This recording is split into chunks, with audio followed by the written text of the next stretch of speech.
ចានេះខ្ញុំសុកស៊ីណាសូមជម្រាបសួរទៅដល់ញាតិមិត្តបងប្អូននិងក្រុមគ្រួសារចាទាំងនៅទីជិតនិងទីឆ្ងាយចាថ្ងៃនេះនាងខ្ញុំសូមចែកជូននៅបទចម្រៀងមួយបទដែលមានចំណងជើងថាជនពីលប្រវត្តិសាស្ត្រចាសូមបងប្អូនញាតិមិត្តទាំងអស់រីករាយស្ដាប់ដូចតទៅប្រាសាទខេមរាប្រាំងប្រាល្អអាយជួបភ្នំតារ៉េខណ្ឌចែកទឹកដីតាមនតូចធំនិងតាក្របីតំបន់មុំបីដីគេដូនតាមរតកប្រាសាទវិញចិត្តមានពី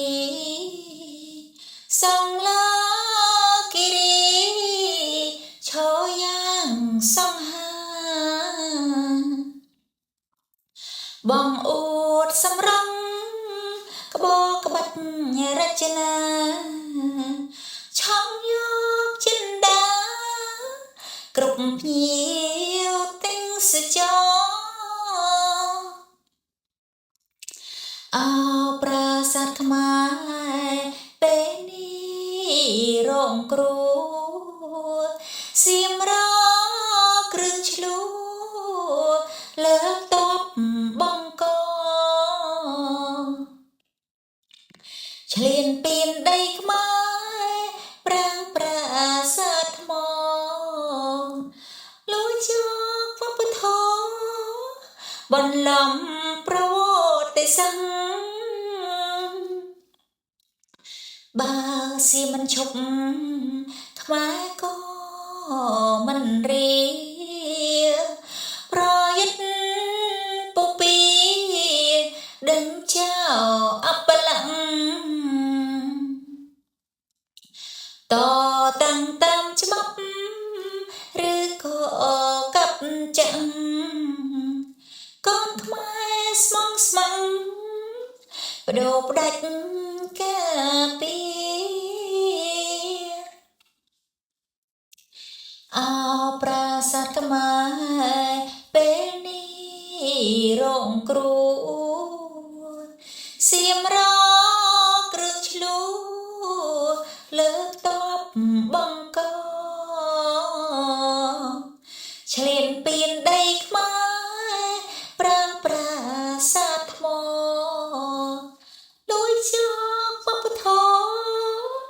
បន្លំប្រវត្តិសាស្ត្របើសៀមមិនឈប់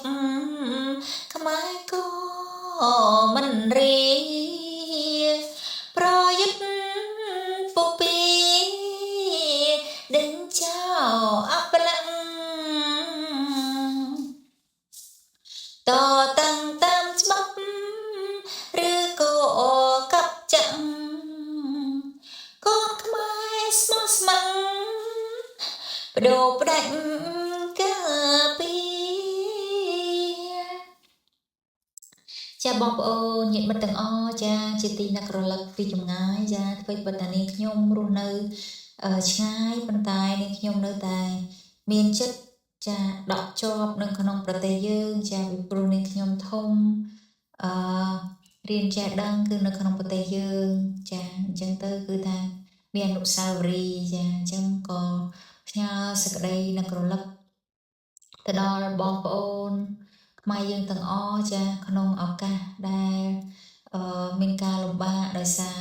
មានការឈ្លានពានពីប្រទេសថៃមកលើប្រទេសកម្ពុជាយើងចានិង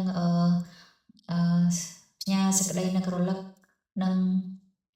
ជូនពរបងប្អូនទាំងអស់និងកងទ័ពវីរៈកងទ័ពជួរមុខនិងបងប្អូនញាតិមិត្តទាំងអស់ចាជួបតែសេចក្តីសុខនិងក្លាហានក្នុងការប្រឈមមុខនៅការឈ្លានពានរបស់ថៃនេះគឺយើងទទួលបានជ័យជំនះនៅខាងមុខនេះជាពំខានឡើយចាសូមអរគុណសូមជម្រាបលា